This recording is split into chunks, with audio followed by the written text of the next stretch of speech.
This is Danger Entertainment Network podcast. DangerEntertainment.net. Danger Entertainment Network podcasts. Good morning, good afternoon, good evening, good night, whatever your time is that you're listening to this. Hello, this is Colin. I play Bubba Von Hoops in the old Danger Plub podcast. That's what I'm saying. Yeah, I'm sticking with it. So listen, go over and leave us a review on iTunes if you haven't done that yet. Go and mention us on Instagram if you use Instagram. If you use Facebook, go and mention us on there. Go and look at our page. Give us a little, like. Go to what's the other ones? Go to any social networks and just mention us, and we'll just mention you back. And also, take a picture and let us know where you're listening from. That'd be sick. And we'll, take a picture back and let you know where we're reading your tweet from. It'll be crazy. Anyway, let's get into this week's episode 88 of the Danger Club podcast. Previously on the Danger Club podcast. Get that mouse! He can do this all day. No, I can't. I immediately run for Engarthis' leg and climb up his leg as a mouse into his pants. Nickelodeon's worst character. Cross punch mouse pants. Flaming dogs, say flaming dogs, say flaming dogs. I'm sorry. Evil damage. Caragor falls to the floor. Velda goes down as well. The three dogs turn down to ash. The adventure continues now.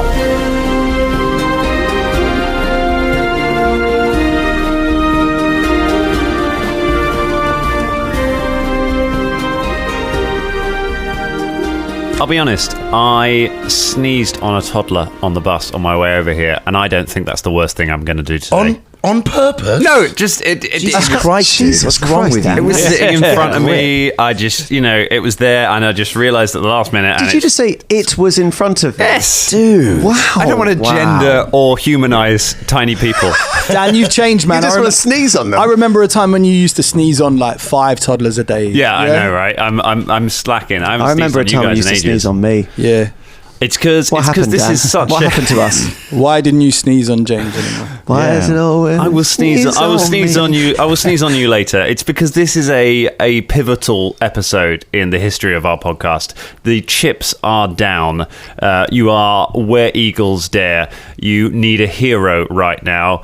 I'm a Barbie girl. Ooh, I want to be your lover. I lost track of exactly what song lyrics I was using. Hello, everyone. Welcome to the Danger Club podcast. Hey! Yes! We're back. It's been ages since we recorded. It's only been a week for listeners, but it feels like it's been forever. It has. It's been a very long time. How's everyone been? 2 years. What happened to your arm? It's a long story. Fight with the bird. Yeah. Ross got replaced by his evil twin. Yes. Yeah. Boss. I mean, Boss. Hello, I'm Boss. Boss Harmston. Boss Palmston. Boss Palmston. Oh dear. I'll tell you what, I like the moustache. That's good. Yes, I like twizzling it. Twizzling. Turkey twizzling. And the scarred eye also works very well. The scarred eye. The scarred eye. Scarred. Quick thank you before we go. Thank you to Stu Jackson, who got me this lovely D6 with skulls instead of numbers for all of these. When I Stu Jackson looks like Stu is Jackson. Stu Jackson. We all thought you had another line. Yeah, it's like Dan, who was taking a big swig of his mug. We thought you developed that song just a little bit more. No, it's like, a work in it's progress. like bang, bang, bang. bang, bang, bang. That was a moment of genius. You can't. That doesn't need extending. That had like verses. That was several stanzas. Bang was amazing. That was I guested on Stu's Tales from the 20 Side podcast, which I don't think is out just yet, but will be out at some point. We'll shout it out on social media when it is. Big up, Stu. And he gave me a dice, and that was very kind of him. But we have our own little adventure to deal with right now. Indeed we do. We have a fair amount of business to get into here because things have fallen apart a little bit plan-wise. We've got it in the palm of our hand. Just before we kick it off, I re-listened to the episode on my way to the record today. Episode 87. Yeah, that's right. Yeah. And I'm gonna put out a wee apology if anyone's been frustrated by the continuing Mouse in the Pants theme. I was really on a mouse in the. As I listened to it, I was like, "Oh man, what are you doing? Come on!" Yeah, it's bad when you listen to your own actions back and go, exactly. "Oh, dude, that wasn't me. That was on me." I was obviously in a very Mouse in the Pants place. I couldn't help myself.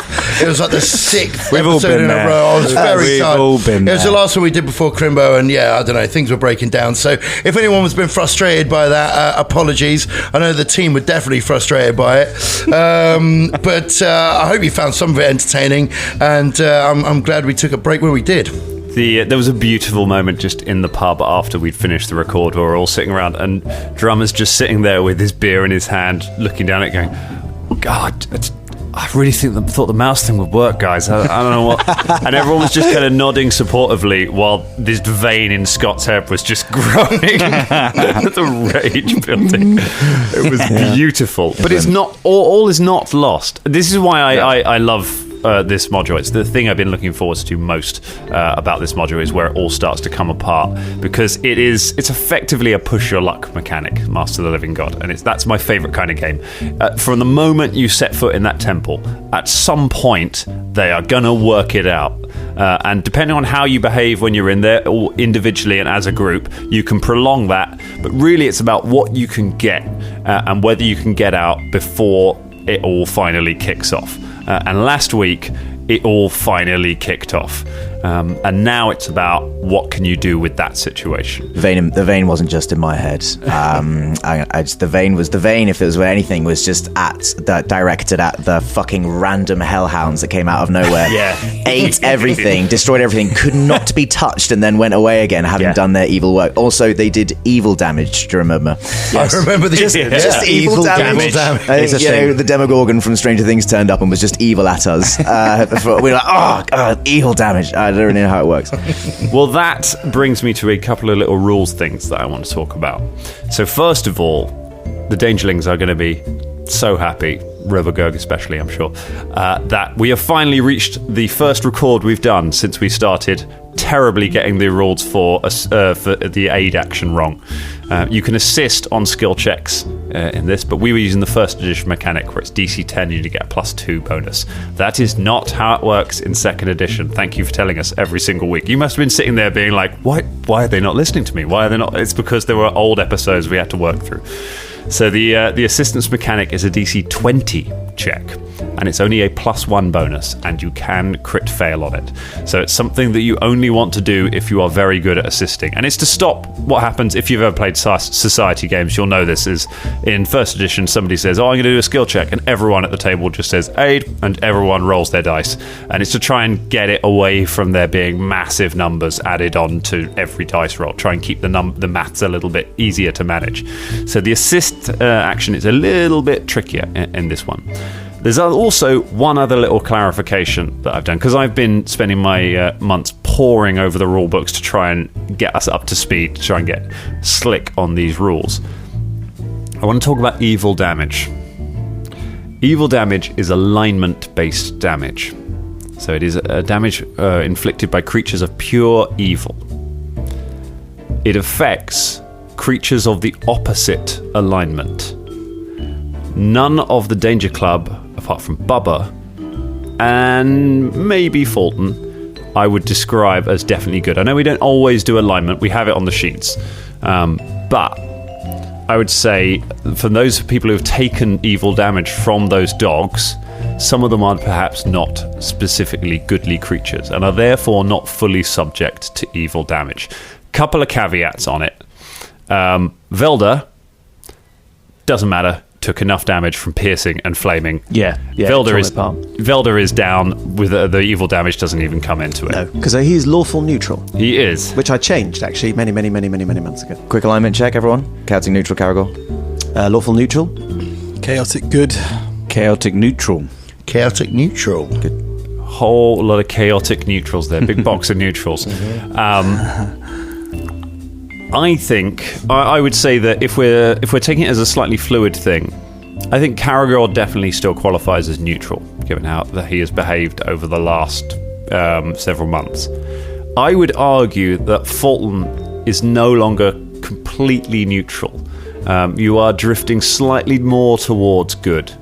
Yeah, there was that whole revolution that you did where lots of people died, and you did murder that kid. But he was... Did murder a child, yeah. That's was pretty, I mean, in the grand scheme of good evil things, I mean, that's just a tiny fly in the ointment, isn't it, I guess? In cold blood. So here's what I want to do. I don't want to just give back a load of hit points and have everyone pop back to their feet, because I don't think we should do do-overs. And likewise, there's been things like us getting the aid action wrong, which has benefited everyone loads in the last 3 episodes. And if we really did all of that, then we're miles back. So I think we play it where it lays to an extent. But also, I don't want to have characters die because of a rule that we didn't get exactly right. So here is what I've decided. Caragor. Hello. Caragor, you took, I think, 9 points of evil damage. The thing is that you were also within the AoE of the fire breath that took down Velda. We didn't roll for you on it because I just angled it away from you, because by that point in the episode I was like, I'm not going to set fire to people who are on the floor on their death count because I'm not Ross in our social game, you bastard. So Caragor is still down, but Caragor, you are stable. You are dying 0, so you do not need to make a death save this turn. Okay, would that because I was on 18 hit points anyway, and I took exactly 18 hit points of damage. So when I went down to 0, does that put you at dying 0 or during dying 1? That puts you at dying 1 when you hit 0 hit points. 0, okay. So where's the dying 0 condition? Does that ever come in normally?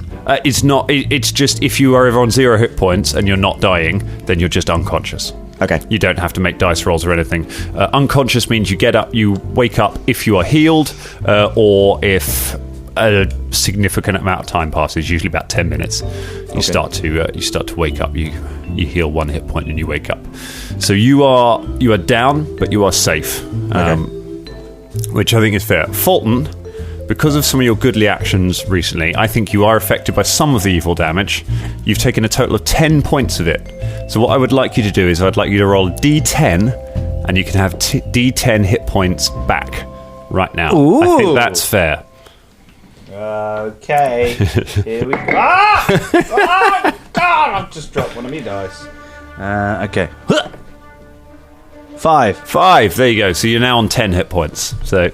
there you go. You'll live forever. I like the way we've got 3 dice trays now, and you still didn't roll in any of them. What does it take?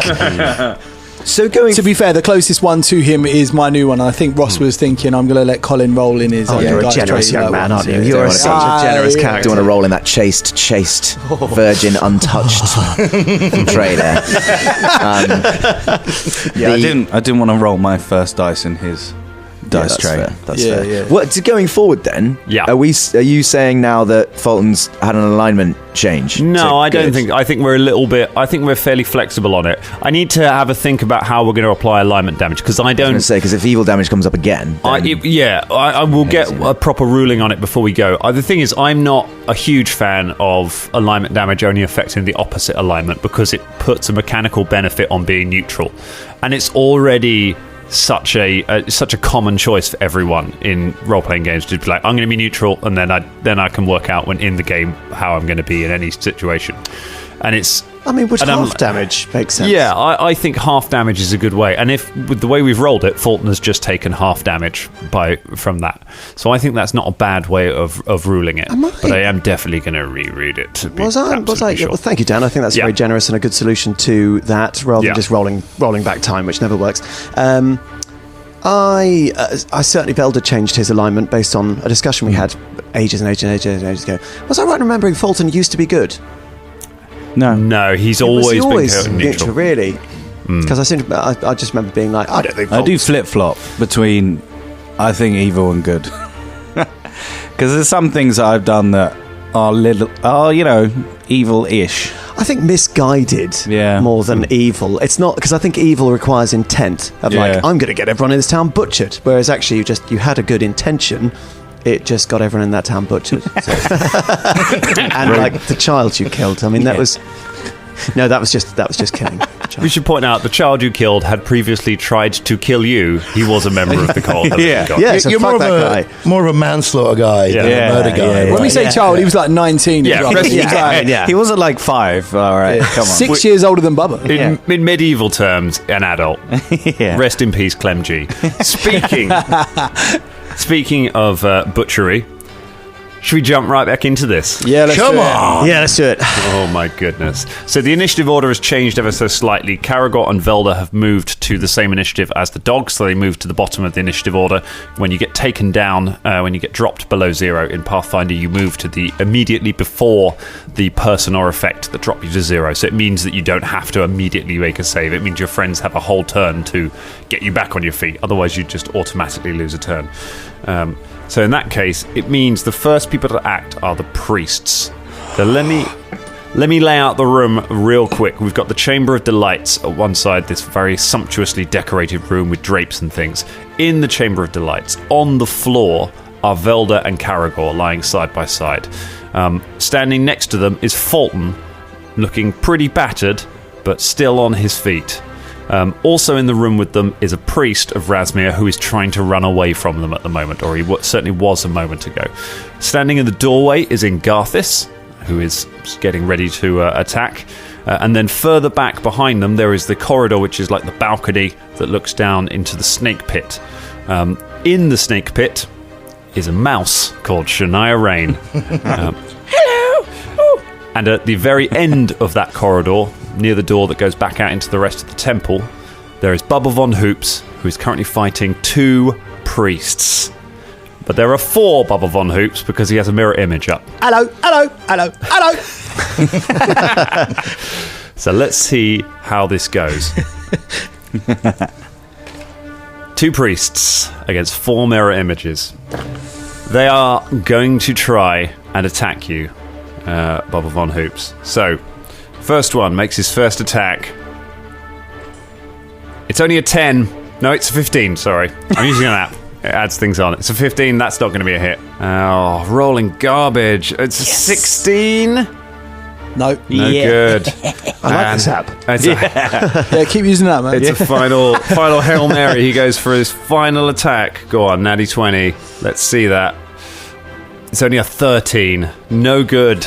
Boom! Bubba, you dodge all of the hits. He just can't seem to focus on which of you is the real you. The other one tries his attacks. Oh, it's better. It's an 18. No. Oh, how about it's a 16. And final one, absolute toilet, 8. Yes. 2 priests unload with everything they have at Bubba, and Bubba, you just keep ducking and weaving, and they can't land a single hit on you. Am I over here or am I over there? Whoa, nobody knows. Just 4 of these Bubbas leaping around them. So frustrating. The one who is in the room runs out of the room back into the corridor. That's one action. And then hears Engarthis yelling, "Get the mouse!" He looks at Bubba fighting the 2. Reasons that they've probably got it handled. He can't get into the fight with Bubba anyway. He doesn't fancy his chances going back after Fulton, so he does as he's told, and he jumps. Jeez. He jumps down into the pit. He is going to make an acrobatics check to try and land safely and get that mouse. Notice that Dan swapped from the app to the dice. I'm going to go back and roll a proper die. And I roll a natty 3. He plunges into the pit. He takes 5 points of damage and he lands prone. Off a trouser leg. No, I'm joking. Yeah. I think at this point that might have been funny. I would have killed you, but it would have been funny. It would have been funny. Shania's final bit. So goodness, one last bit. It's going to be worth it. Just cut. He's right there, prone. I can see right up his. Oh fuck! I'm going. So he hits the ground. ground next to you, lands really badly, and then picks himself back up as his final action. He stands, but he has no actions left to try and grab the mouse. Shania Rain, it is your go. Well, obviously, I need to turn back into Shania Rain. Yay! So, kapow! Back into Shania Rain. One That's action. Now, my thing was to get out of the pit, so I was going to cast Spider Climb, but now I need to defend myself against this motherfucker. Well, he's prone. Huh? He's not prone. He's not prone. He stood up. Oh, he stood up. But he's not in melee with you. He's not in melee with me. So you could just- So you don't have to fight him. I don't have to fight him. Also, remember that they don't have attack of op because I ducked around one of the priests. All right, yeah. No. Yeah, I see what. Please get out of the pit. We did Please get out of the pit. Dangerlings, we did have a swift tactics talk before the record, which involved very much Drum and Shania getting out of the pit. Yeah, I understand that, right? But the whole plan. If I cast Spider Climb, that's my last two actions, and then he's right next to me, and his next go, which will be before my next go, he can attack me. So you can cast Spider Climb and then move? No, I can't. Okay, so I mean, they Change of plan. So now, if you cast Spider Climb, you've just got to defend yourself for one round because you haven't taken any. You've taken a bit of damage I have from falling taken in the damage. pit. I've taken quite a lot of damage. Did you? Yeah. yeah, like Engarthis punched himself in the nuts quite a few times. He did when punch himself in the nuts. I got Shania thrown Rat down a was pit attacking. as a mouse. Did Engarthis take any damage from punching himself in the balls? he did not. No, he successfully struck the mouse with every He strike. took -5 Yeah, he was to a his real pride, asshole, man. but well, you've got to defend yourself for one turn, and then you can just climb out the pit, which effectively rules that Because he guy doesn't- out of the fight. Does he have attack of opportunity? No, because All right, fine. Well, look, okay, I'll stick to the plan then. So I turn back into Shania and I cast Spider Climb, and then we'll see what happens. All right. Does that mean if you get in a fist fight with him, you just stick to him? I really hope so. You see, bear in mind, this guy, he'll lose the status this round because it's the end of the round, but this guy was already frightened, so he was already running away. Somebody shouted, "Get the mouse." He turned, jumped, fell 20 feet, landed on the floor, badly hurt, got up, and then the mouse just transformed into a drow standing in front of him and cast a spell, and now has kind of slightly spidery kind of hair coming out of her hands. Like, this guy is not having a good day. Somebody who is having a good day, we'll hope, is Fulton Battlestone. What's going down? I'm going to go over to Velda's bag. Okay. And I'm going to think about a lesser potion of healing. It's the handy haversack. Yeah, the handy haversack, sorry. Dan, can I just ask? Sorry, Yeah. I cast a spell in this round, didn't I? You cast a spell at the end. You cast a spell last round. The mirror image, wasn't it? No. My last spell that I cast was what's that spell? That Inspire Courage. Inspire Courage. So everyone's got a +1. Everyone's got a +1. Nice. To attacks and saves. To attacks and saves, nice. So, retrieving an item from the handy haversack, it's one item to retrieve and use the item. Cool. So what would you like to retrieve from it? A lesser potion of healing. Okay. And So how would you like to use the lesser potion of healing? I want to drink it. Okay. You take the potion out and you drink it down. There is indeed a lesser potion of healing. We checked the list of things that Drummond has before we came in, because it has not only the weapons that were put in, but also all Velda's stuff. And that's 2d8 +5. 2d8 +5. Go ahead and roll some healing. Oh, good. Well, 1 and 3. Oh, Jesus. No. 9 hit points back. Well, Well, it's doubled. Yeah. That's not bad. That's okay. Stay on your feet. You grab a healing potion out, you drink it down. That's one action. You've got 2 actions left. I guess I'm just going to go and hit Engarthis with my axe. All right, so one action. You walk across the room to Engarthis. Yeah, sorry to put a spanner in there, but yeah, just thinking if Shania can't get out of the pit for whatever reason, and she wasn't able to heal as we discussed, but you're doing it, it's fine. I'm just putting it out there, that's all. What, to get a potion out and pour it in? Shania can't AoE heal us. Spanner in the works maybe, but I mean, just throwing it out there. I suppose. Also, if I've got to spend a go getting out of the pit, I can't do a full heal. So, when I get out there, I can only heal one person. All right. Because we had a discussion about what was in the bag, and those dangerlings who are particularly attentive will notice that we didn't put any potions in the bag, but the potions that are in there are Velda's own, because Velda keeps all his possessions in there. I do have one more lesser healing, and I have 2 potions of minor healing. There's also a scroll in there that he can't use. What you're saying there, James, is that Fulton's going to be getting an invoice for that potion. Oh yeah, it's coming out of your paycheck. So Dan, if I was to... Okay, all right. I don't want to belay that. Okay, so if I was to go back and get another potion out, I wouldn't be able to pour it in, with the actions I have left. So, yes, you can, and actually you can't attack Engarthis this turn because re-gripping a two-handed weapon is an action. Okay. So can I? You are probably because you in order to use something with your free hand, it's a free action to let go with one hand of the axe, and then you can use that hand for other stuff. So that's a free action, but it's then an action to grab it. Because the same way it's an action, it would be a free action to sheathe your sword, but an action to redraw it. It's so that. Right. It's so otherwise there would be no reason to ever not use a double-handed weapon. Yes. This is literally gripping stuff. So Fulton, that's just an interesting mechanic. I agree. He drinks the potion. He walks towards Engarthis, looks back at Caragor and Velda, goes back to Velda, summons, puts his hand in the handy haversack, pulls out a minor. Which is miner's better than lesser. Oh, lesser. Yeah. So he pulls out another lesser potion of healing. Just mark it off my sheet. Okay. Yeah. Right. Looks at Velda and looks at Caragor, and then pours the potion into Caragor's mouth, or goes to, if I can do whichever I can. Very nice. Okay, put into Caragor. Yep.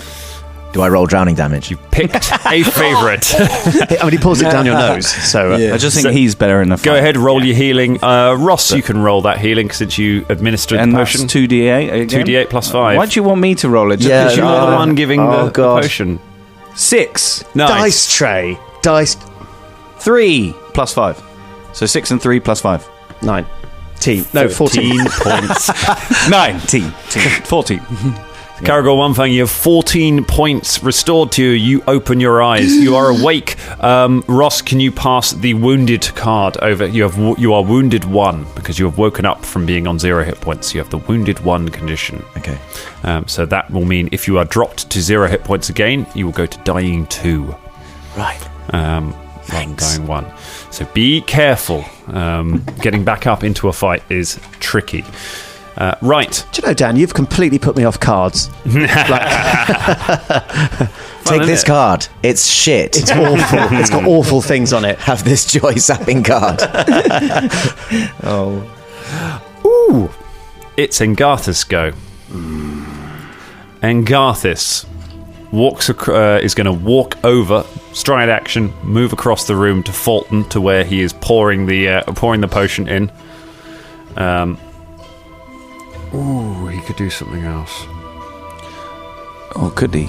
Could he? That's good. He could just sit down. Or could he just? Yeah. He could just fuck off. Why does? I mean, Dan, why do you always have to make them fight? I mean, we could talk about it. He's a man of God. Yeah, we could have a cup of tea. Yeah, a couple of biscuits. He looks at you. He thinks about cups of tea. He could get a guitar out. Cream. And he uses flurry of blows. He unloads with it's a natural 1, everyone. Yes, I love this app. Could you just let us know what the app is, just for us all to download? This is the Dice and Dragons iOS app, which allows you to pre-program in all your bonuses. It's a bit like using Roll20, so it does the math for you. Big up Dice and Dragons. And I think you might save the Danger Club.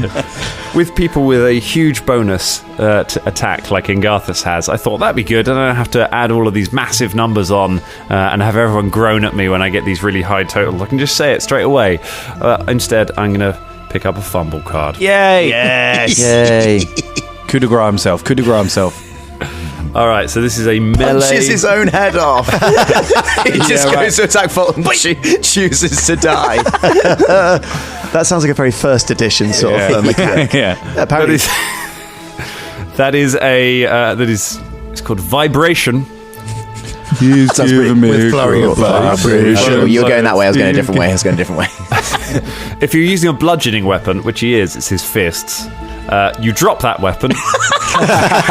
His hands fall off. Come on. And are enfeebled 2 until healed. Wow. So go ahead and grab me. There you go. You like giving out cards, Ross. Go ahead and give me the enfeebled card. To say dropped his weapon, so his hand unfortunately does come off. Dan, as per the cost. Sorry, it's the rules. It's not us. Like it's what the rules literally say. You know, we can't do anything about it. Enfeebled Got does. no hands. So he comes over as you're pouring the potion in and just slams both fists into you, straight into your armor, and then just staggers backwards, holding his hands as they shake. His knuckles split and bleeding. Just about that, we don't really say this, but we have never, we will never cheat. This is actually just the way it's going. So I knew this was how it would go. After all of this, like literally after on the Slack, you guys are literally like, I guess this is the end of the campaign. It's over. It's a TPK. We can't possibly come back. And I was like, I know exactly what's going to happen.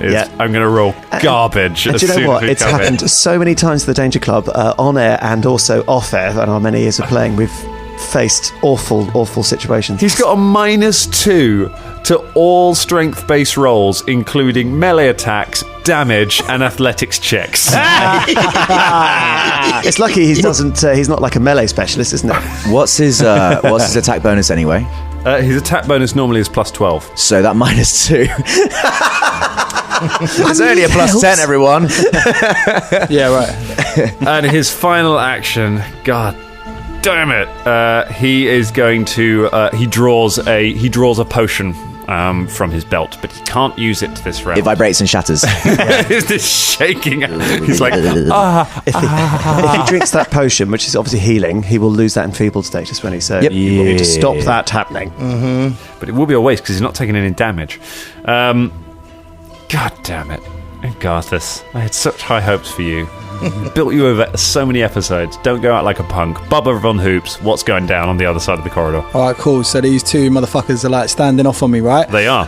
So I'm just gonna I'm gonna blast one of them with magic missile. Okay. All three, because they've taken no hit points, have they? So no. I'm just gonna try and get rid of one. Remember, you need to spend one action to maintain your song, unless you have I think it's like lingering composition, or if you've got a. That's only if I want to. Yeah, you don't have to. I'm not going to on this cool. roll. I'm just gonna blast one of them with the missiles. I'm gonna hope that we lose our bonuses now. You do lose that one bonus. Yeah, maybe I should. I mean, up to you. Oh, okay, yeah. Do you know what? No, up to you. Do anything. No, you're right. I'm gonna. No, you're right. You do. You are. You do your turn, man. You do your turn. No, I think you're fighting two dudes. Yeah, it's true. It's true. Well, now I don't know what to do. Let's just you do sit here you, for babe. about You 5 do you. minutes and talk about it. No, let's not do that. Bubba Von you. Yeah. Okay. No, you're right, Scott. I should have thought about that. I'm going to maintain it for one, and then I will shoot.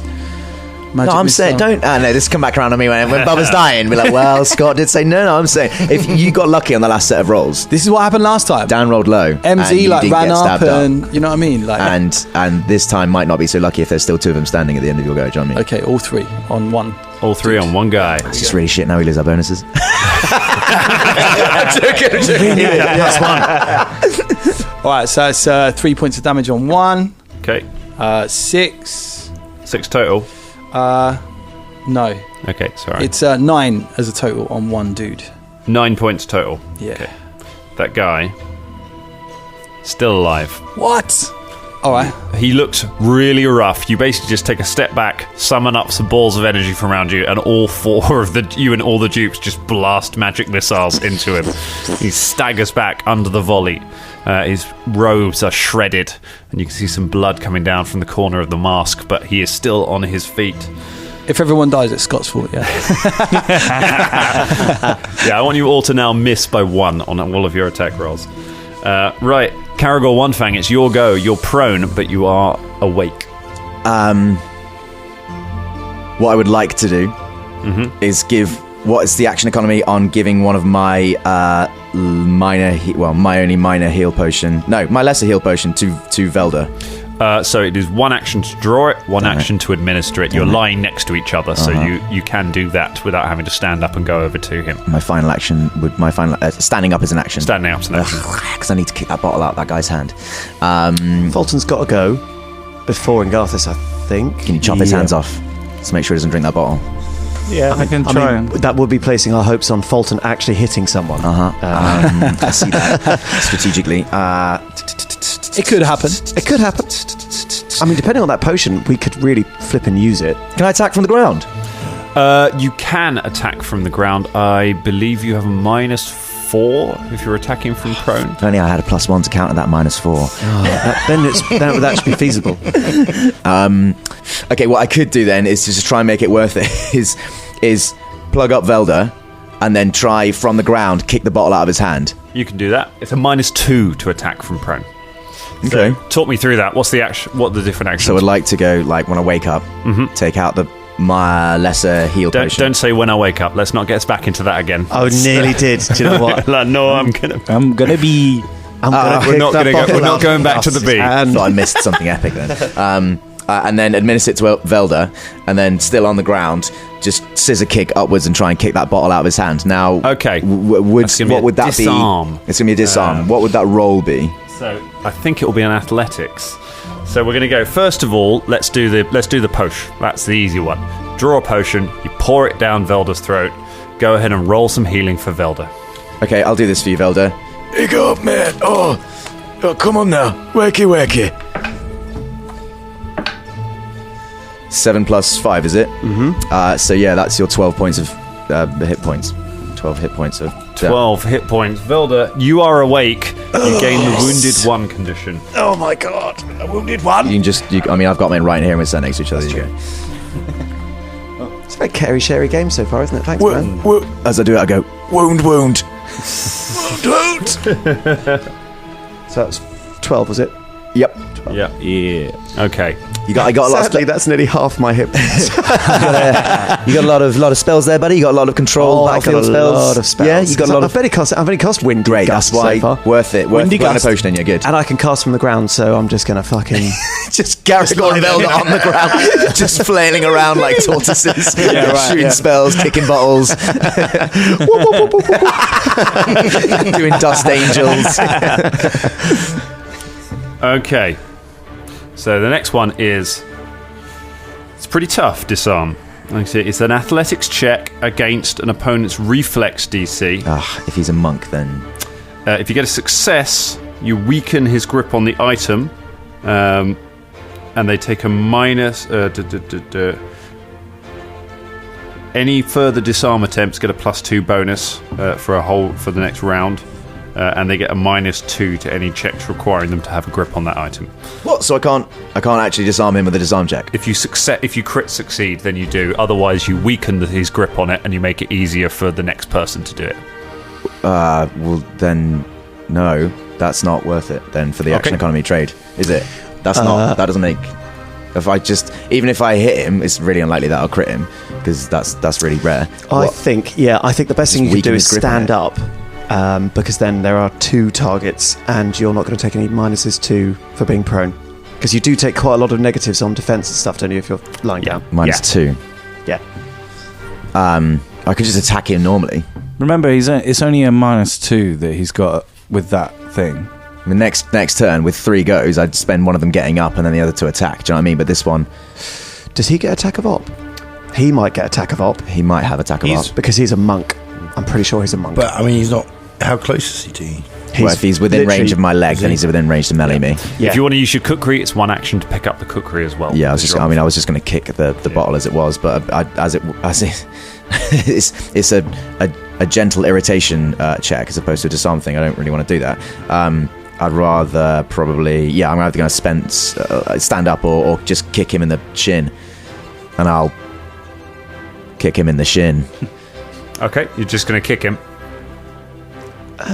You want to stand? Go on. Go on. How much damage is that going to actually do? D6. An unarmed attack is 1d4. Oh, okay. Then no. Yeah. Well, I'll just stand up. That's it. You'll disarm and kick him from the floor. Nope, and nope, and nope. Those things aren't cool. Like I, as a person, could survive a kick to the shin, and I'm a super monk. Yeah, but, depends on it. Like Caragor one fine kicks you in the knee from the side, could dislodge a knee. Depends how old he is. Do you know what I mean? Like, turns out he's it's got a weird they don't have a whole chapter on Caragor one fun head cannon for in the Pathfinder of special rules. But they do have a chapter on disappointing disarming checks.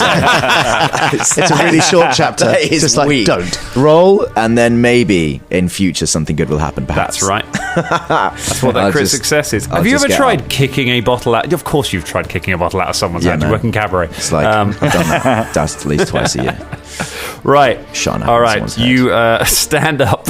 Right. You stand. So you pour a healing potion. So you save Velda, and you stand up. Velda, you open your eyes.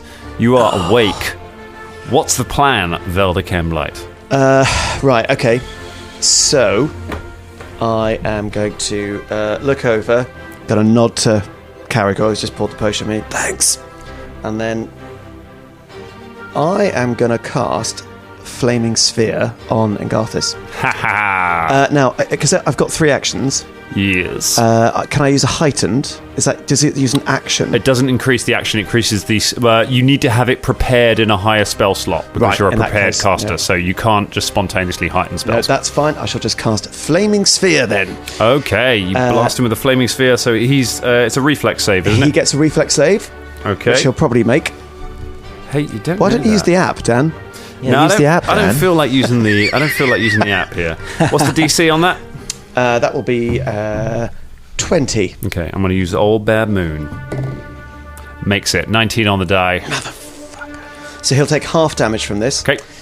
It is 3d6 worth of fire damage. Still doing some damage. Oh, that's a good roll. That is 13. So rounded down, that'd be 7. 7. No, oh. 6. I'm the maths wizard. 6 points of damage. 7. Not bad. First blood on Engarthis. You blast a flaming sphere, and you now have a flaming sphere in the gap. You've got 1 action left, I believe. It's on him. It's on him, yeah. Literally on it, because it's on 1 square. That's fine. So it's going to hit on him. Flames erupt from the ground beneath him. If I stand up, can I stand up behind Fulton and Caragor? You stand up in the square you're in, so you're still not in. You're not in melee with him. Because he moved to attack Fulton, but he could 5-foot step, and he would be in melee. I will. Can I roll? You can crawl. You're allowed to crawl. I just kept crawling, and it just kept working. How far can I crawl with 1 action? Crawl. I think you can crawl. I think it's 5 feet. I think it's half your movement. Oh, okay. Then I'm going to, just sort of crawl away to the corner of the room furthest away from Engarthis, really. Excellent. Okay, you just crawl. Perfect Velda move, that. I'll just, exactly. Just like drop a massive flaming sphere and then just crawl away. Because I'm real badly hurt. Can I ask, that's flaming sphere that's on Engarthis, does anyone take melee damage or penalties if anyone wanted to attack Engarthis in melee right now? I don't believe so, because you wouldn't be occupying the same square. No. Okay. So long as Velda chooses not to move it onto the square that you're standing on. Yeah. So I have the power. And I'm crawling away. So so long as he doesn't work out that Fulton chose to heal Caragor and not him, I'm sure everything will be fine. That's fine. Velda absolutely understands that decision. 1 round down, and things are looking a little bit better. I'd like to point out my monsters in that round, who were looking so terrifying at the start of this podcast record, achieved nothing other than hurting one of themselves and falling over. Amazing. I mean, I've got to say, I think we all breathed a sigh of relief when those dogs disappeared, because they were the ones. They were the ones who did us. That was the thing there, wasn't it? If they were still there, defeat them, they just chose to leave. I think if those dogs were still there, we'd be in a heck of a worse state. Oh, we'd be toast. We'd be toast. Yeah. I mean, James understands this. We played a lot of Divinity 2. We've all had these boss fights that are so massively front-loaded, and it's like after the first round you think, well, that's it, we should just reload the game, we can't possibly come back from this, and then if you can survive that initial onslaught, things start to come back. It's about staying in there. Let's see how things go in the second round, shall we? We got some priests in here, and they are definitely going to try and do something effective this turn. I feel like it. I'm getting the app back up. He's getting the app back up. We're going for Dice and Dragons again. Yes. And I'm going to take down Bubba Von Hoops with these two priests. So the first priest goes for Bubba Von Hoops. Don't worry about it. Come on. What was the score? What was it? You always tell us when you got a high score. Come on, what was it? It was a 14. Does that hit you, Bubba? Doesn't know. Oh. Does a 10 hit you, Bubba? It doesn't know. I did not. Oh. Does it... Can we it's a natural one! Can I ask a question? Can we support this app through Kickstarter or Patreon or something like that? They could take all my money. We really recommend this one. What's the fumble? Oh, wrong end. That's got to be the name of this episode, surely. You take... If you're using a slashing weapon, he's got a sword. You take 1d6 damage and 1 persistent bleed damage. Did he flip his sword in his hand and grab it by the blade? Is this the one that's battered as well? This is the one that's badly hurt. He takes 2 points of damage. Is he dead? No, he's still alive, but he has bleed. But he could just bleed to death now. He just tossed his sword up in the air, caught it by the wrong end. So, as they are both flailing at your mirror images, wonderful. One of them thrusts at one of your mirror images. It darts out the way, and he just plunges the sword into his friend, and his friend just starts pouring blood from the wound. The other one tries his attacks. Go on, I'm going to get one of these in. That is a 26. Okay, that's going to hit. Yeah. Hits you for 7 points of damage. All right. As you're going, you manage, the one who's just been stabbed manages to get a hit on you. Cool. This one is 24 to hit. Yeah. Hits you for another 7 points of damage. Okay. And then finally going for that last attack. Why am I even going for these last attacks? They're terrible. 6, nothing. Okay. So Bubba is... How you feeling? Yeah, I'm on 28. Okay, so you're starting to feel it. They are not looking as good. One of them is really badly hurt. Talking of really badly hurt, there's one in a pit with Shania Rain. He is... I'm going to roll for this guy because he's having a really bad day. Fine, okay, so I can give him a will save. He makes it. He's not terrified. He's going to try and do his duty, and he goes ahead and tries to attack Shania Rain. 19. Does that hit you? Oh, it just about does, actually. Hits you for 4 points of damage. Ow. Goes for the second attack. That's a 22. Oh, what? Hits you for 3 points of damage. Bloody hell. And then the final attack ain't gonna be nothing. Final attack is a 16. Nah, it's not good enough. Okay. That's pretty good. Is his name William Pitt the Younger? Today. So he is just terrified, just frantically stabbing. It's not a mouse anymore! But he does manage to get a couple of good hits on you. That is it for the priests. They have a much better round this go. Shows you can't just be complacent about this. Shania, it's your go. She's just going to ignore this. Okay. Because he doesn't get an attack of opportunity. I can just walk away, right? Find out. I mean, Velda ducked around one and he didn't. So right, okay, yeah. No, I'm just gonna go. Ow! Leave me alone. Ow! You're a pest to me, and I'm no longer a pest to you. I'm now insect vile stuff. Okay, bye bye. Start crawling up the wall. Okay, you crawl up the wall, you climb up the wall, and you're back up on the walkway. You just leaving him in the pit. It's because he's out of the fight now. Because he can't. If the stairs is going to a ramp. That's what. Ideally, the ideal situation was because it would take him fucking ages to get out of that pit now. So the heck with that guy. Should we just all throw them down the pit? So that's one action, right? One action. Okay. Get up to the top and I go, hello everyone, who needs healing? All of us. Everyone. Okay, but I can only do one of you, fuck, so who shall I do first? I mean, who can I see? Who looks most So you have eyes on everyone. I am going to... Fulton and Carragher are tanks. But you won't be able to get in the room because you've got to go past Engarthis. I don't have to go anywhere. I can do it She only needs from... on the side. Can you? Yeah. Cool. Also, I've got potions left. You've got potions left. All right. Probably I'm gonna shoot some healing at Fulton then. Yeah. I think that's the way to go, and then I'll do an all-encompassing one next go. Cool. All right. So, Fulton, my old friend, take some of this. Zip zap. Boy. So are you? It bounces back and you hear this. Oh, the healing's back on me. Right. Hiya. So that's a 2-action heal. That's a ranged heal. Are you using a level 2 spell slot? I'm using a level 2 heal spell. Okay, so that is going to heal 1d8 plus 16 hit points to Fulton. Ooh. Oh, really? Yeah. Okay, it says 2d8 on my thing here. But it's not. I mean, you're looking at the rules now. Oh, no, you're right. There is another d8 in there. So, sorry, 2d8 plus 16. 2d8 plus 16. It says plus my wisdom here, but... yeah, you might have your wisdom. I think you had your... But, I mean... Just realised that we went into drama school one. It is 16. Well, but my wisdom is 16, so... It's an actor's gag. Yeah. I mean, so it's the same thing anyway. Zip zap boy. Okay, so 2d8 plus 16 then. Yep. So 9... plus 16 is 25. 25 hit points. There you go. Yeah. Fulton is starting to look a lot healthier. You blast him with your healing.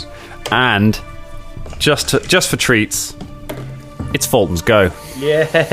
Huzzah indeed. I'm going to go up to Engarthis. Well, you don't need to go up to Engarthis. Engarthis came up to you and then hurt his hand. So he's right in front of you.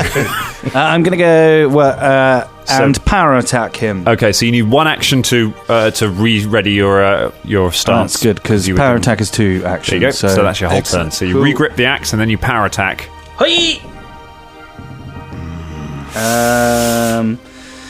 Roll well. That is a 20. Hit. Yes. Nice. So he gets...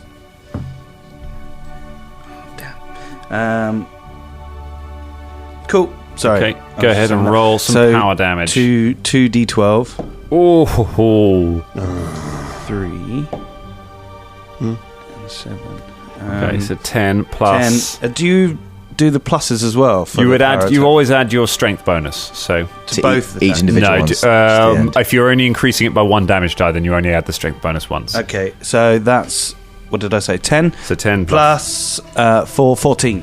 14. Very nice. You bury the axe in his shoulder, and he staggers backwards, looking hurt. Finally making an impact on this guy. Finally, about to drink a health potion. Yeah. Finally doing something, but yes, he does drink. He does drink down one of his potions. Yes. Doesn't roll very well, so he gets 9. Plus he gets 17 hit points back. 17. Yeah, so that's heals him back up pretty well, and he loses the enfeebled condition because he's able to drink the potion. But that is one of his actions wasted. And now he's going to try and flurry of blows Fulton again. And this time, he's not going to miss. And I don't want to do the math, so I am going to use the app. But it is going to roll well, and it is going to hit you. It's only a 17. 5 on the die.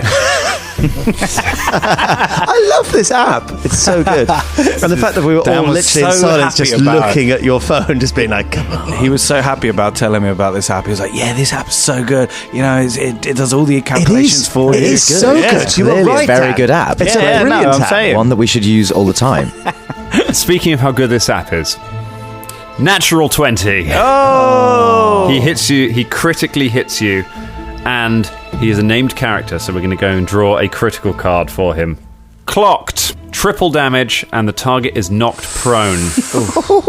Let's hope he doesn't do 44 points of damage. Last time someone got triple damaged card against him, it was MZ, and he died. He did. That's correct. But he does not get that much. He does 18 points of damage, and Fulton is knocked prone. Oh, is that with triple as well? That's with triple, yeah. That's a great image, though. Just literally like flurry of blows, completely miss, and then just twats you right under the chin.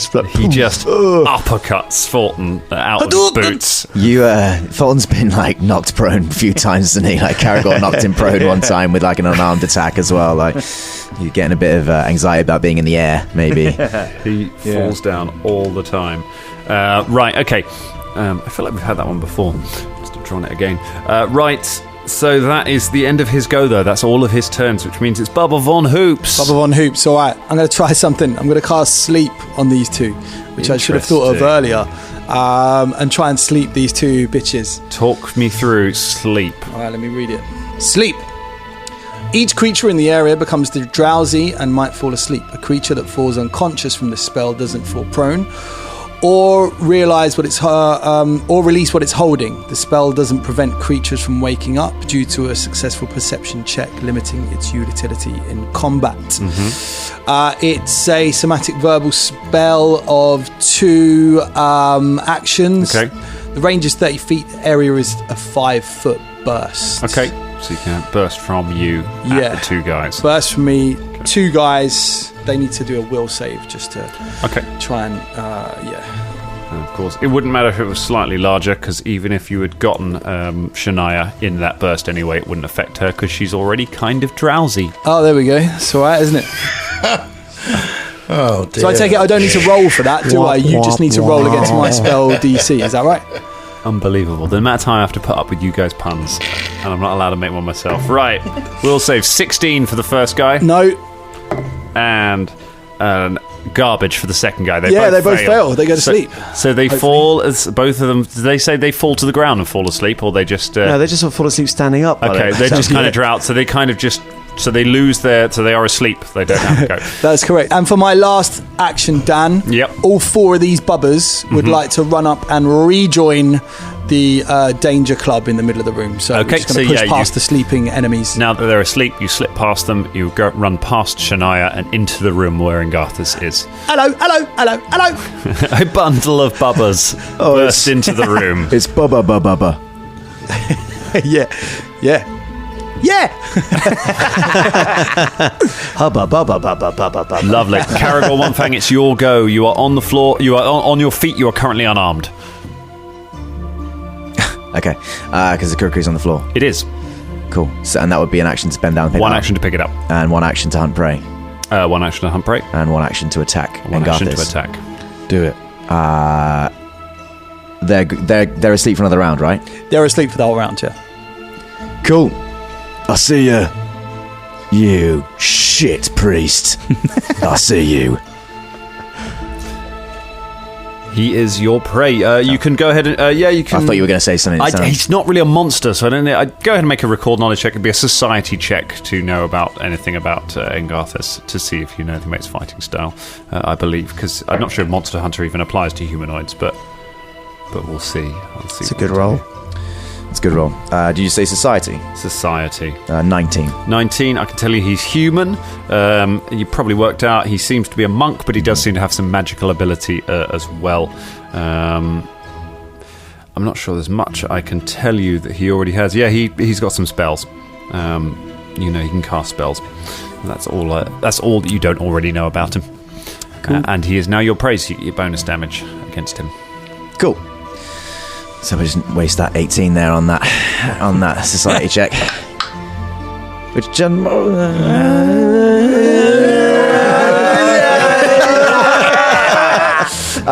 gotta get. Well, I got him with the 20, so yeah, but he was enfeebled at that point. It's 22. 22 hits. Oh, come on! Yeah. Stabby. All right, such a good time. Stabby. Oh, God! Do you know what? As well, I hate this fucking cult. 9 points of damage. 9 points of damage. Very nice. Of that. Okay, you stab him. You slash him with the kukri. If you hunt prey to it, do you not get a bonus to your attack as well? Or? Rolled it. Yeah. Oh, you're right. Yeah, so the kukri was sorry. D6. The D6. D6 and the D8. The D8 was from the hunt prey. Oh, it's D6 right, plus 4 because I'm a strength modifier, isn't it? Yeah. So that was actually 13. So you got another 4 points of damage. Yup. Okay, cool. Yep. Lovely. Velda, it's your go. Right. So Velda would like to stand up where he is in the corner of the room. Yep. And I presume it's an action to maintain the flaming sphere. Action to maintain the sphere. In that case, could Engarthis make another reflex save? He's pretty good at these. But But that's not as great a roll. That is a 19. That is a fail. He fails. He takes 3d6 damage. For those Dangerlings who are very keen at keeping up with things, you will know that a flaming sphere, you do not take damage if you make a successful reflex save. We have added that back to Engarthis' total, so this is the first damage he's going to take. Oh, it's not as good a roll. I love this image of the Danger Club all just standing up, and just like getting back together and just being like, That is 8 points of fire damage. 8 points of fire. Okay, yep. And now, to be honest, he's just going to do a Ray of Frost. Yes, mate. Well, just because I really don't want to use all of the spells I've got, because we've got a big temple ahead of us. Hopefully, which it looks like we're actually going to make there. Been a while since we've seen a Ray of Frost from Velda. To such a point where I can't remember what it does. Listen back to our Murder's Mark series right at the start of the podcast a year and a half ago if you want to hear Velda using a lot of Ray of Frost. It was, basically. Is it any better in second edition? Let's find out. Let's find out. So I make a spell attack roll. Oh.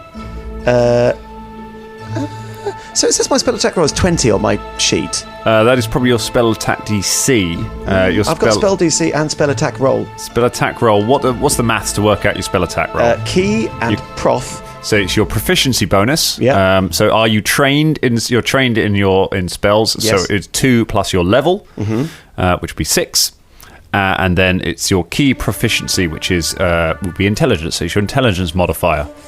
So is that plus 6. 10? So it would be plus 10. Yes. So that is 22. Your intelligence modifier. Yes. Your intelligence modifier, not your intelligence score. Intelligence modifier. Yeah.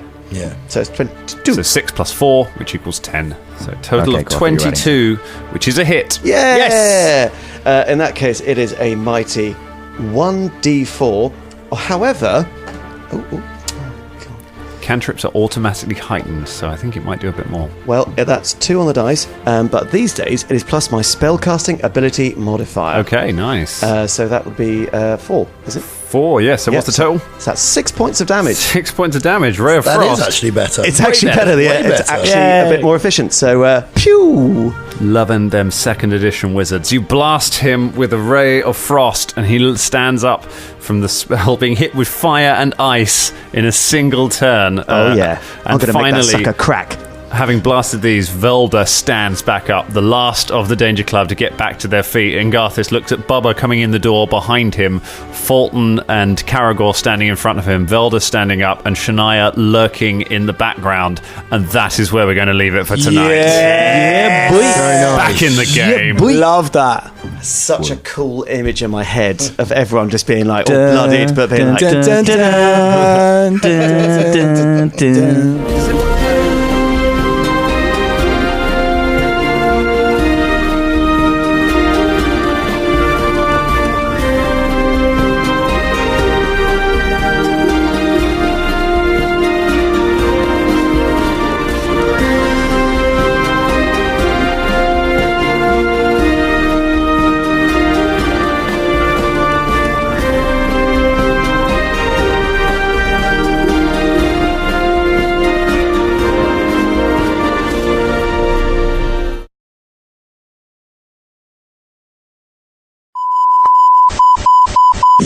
Crisis for the geek kind. Top geek officials admit they underestimated the hipsters' defense capability. Join the geek revolution and save the galaxy.